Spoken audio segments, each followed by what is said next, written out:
भारत से बाहर चलते हैं इस्लाम धर्म में, जहां मूर्ति पूजा नहीं है। मक्का में काबा का पवित्र पत्थर है जिसको कहते हैं काबा का पवित्र पत्थर संगे अस्वद। ये पवित्र पत्थर के पीछे कहानी है। कहानी ये है कि पहले मक्का में 360 देवी देवताओं की मूर्तियां होती थी। हर एक के अपने अपने इष्ट थे जिनको वो अल्लाह मानते थे। परंतु जब मोहम्मद पैगंबर साहब आए तब उन्होंने कहा अल्लाह एक है, अल्लाह एक है। काफी मतभेद हुआ। मोहम्मद पैगंबर साहब को मदीना भेज दिया गया कि वहां जाकर ये प्रचार कीजिए। वहां प्रचार करते रहा अल्लाह एक है, अल्लाह है। धीरे धीरे लोग उस विचारधारा से जुड़ते गए। जब काफी मात्रा में लोग इकट्ठे हो गए, पुनः मक्का आए, अल्लाह एक है। काफी मतभेद, लड़ाई झगड़ा हुआ। उस समय कहा जाता है कि आकाशवाणी हुई कि आप लड़ाई झगड़ा मत करो, मुझे इसी स्वरूप में याद करो। और ऊपर से ये पवित्र पत्थर गिरा था और उसकी स्थापना की गई। और तब से लेकर के ये मान्यता है कि जीवन में एक बार ये पवित्र पत्थर का दर्शन अवश्य करना चाहिए, तभी जीवन सफल हुआ। इसलिए हर साल उनकी हज यात्राएं निकलती है। लेकिन हज में भी हर कोई नहीं जा सकते। हज में जाने के नियम बहुत कड़े हैं। लेकिन जो हज में जाता है वहां जाने के बाद अपने पापों का प्रायश्चित करता है, शैतान को पत्थर मारता है, ये पवित्र पत्थर को चूमता है, 7 बार परिक्रमा करता है। 7 बार परिक्रमा सिर्फ हिंदू धर्म में होती है और सिर्फ मक्का में होती है और कोई मस्जिद में नहीं होती है। और उसके बाद अंत में अपनी बंदगी में एक लाइन जरूर कहते हैं जिस लाइन के बिना उनका हज पूरा नहीं होता है। और वो लाइन है, हे परवरदिगार, परमेश्वर के लिए, हे परवरदिगार नूरे लाही, मेरा हज कबूल हो, तब उनका हज कबूल होता है। नूरे इलाही का मतलब है अल्लाह नूर है। नूर का मतलब है, नूर का मतलब तेज, प्रकाश। ज्योति का मतलब तेज, प्रकाश, जिसको हिंदू धर्म में ज्योतिर्लिंगम कहा। उन्होंने नूरे इलाही कहा। बात एक ही है या अलग है? एक ही तो है।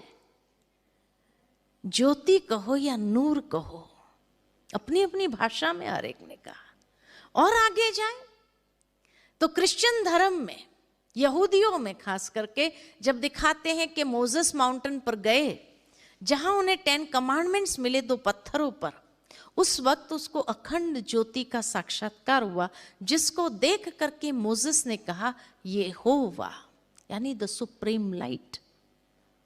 जीसस ने कभी अपने आप को गॉड नहीं कहा, उसने हमेशा ये कहा God is light, I am the son of God. Son कहा अपने आप को।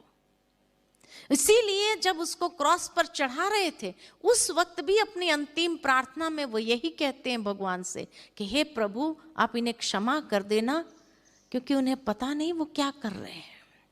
आज भी अगर वेटिकन सिटी चले जाओ, रोम में, जहां सबसे बड़ा क्रिश्चियनों का तीर्थ पोप की गद्दी है, उस वेटिकन के अंदर आपको किसी व्यक्ति की प्रतिमा नहीं मिलेगी, लेकिन अखंड ज्योति स्वरूप निराकार लाइट का ही सिंबल मिलेगा, जिसको क्रिश्चियनों ने लाइट कहा, मुसलमानों ने नूर कहा, हिंदुओं ने ज्योति कहा। बात एक ही है या अलग है?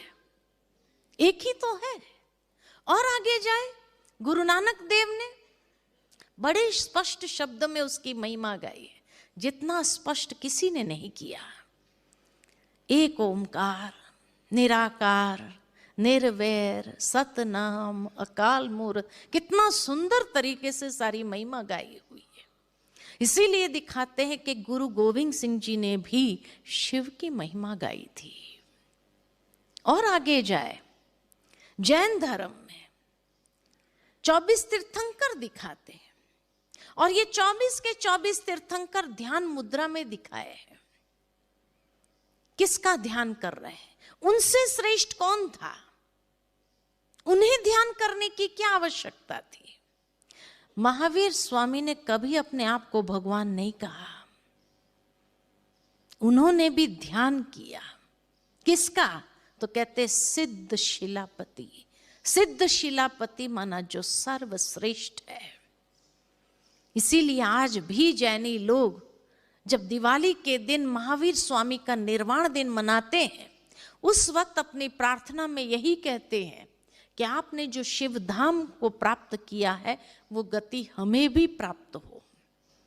और आगे जाए, महात्मा बुद्ध ने कभी मूर्ति पूजा की और किसी को प्रेरित नहीं किया, लेकिन आज भी अगर जापान चले जाओ तो 3 फुट की ऊंचाई पर 3 फुट दूर बैठ के एक थाली के अंदर लाल पत्थर रखा जाता है, बिल्कुल शिवलिंग आकार का होता है, जिसको उन्होंने नाम दिया करनी का पवित्र पत्थर, या कहा चिंकुन सेकी। चिंकुन सेकी का मतलब है शांति का दाता, कि जिसका ध्यान करने से हमारा मन रिलैक्स हो जाता है, शांति मिलती है। इसीलिए वो उनके सामने बैठकर मेडिटेशन करते हैं, है ना? उसके सामने बैठ के मेडिटेशन करके मेंटल रिलैक्सेशन को प्राप्त करते हैं। आज की दुनिया में इस आकृति के ऊपर साइंस काफी रिसर्च कर रहा है, और उनके लेटेस्ट रिसर्च से ये पता चला कि यही आकृति क्यों रखी गई हिंदू धर्म में भी या कई जगह पर, तो कहा क्योंकि सबसे ऊर्जावान यही आकृति है।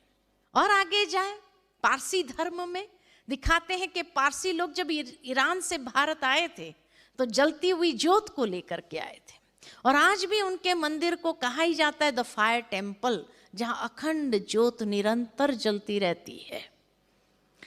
तो सबसे पहली कसौटी, सर्वधर्म मान्य कौन है? कौन है? एक ही तो है, जिसको किसी ने गॉड कहा, अल्लाह कहा, ईश्वर कहा, प्रभु का, मालिक कहा। साईं बाबा ने क्या कहा? सबका मालिक एक। उसने कभी अपने आप को भगवान नहीं कहा। तो हर एक ने, देवी देवताओं ने भी जिसकी पूजा की या ध्यान किया, तो सर्वधर्म मान्य कौन है? एक ही है ना।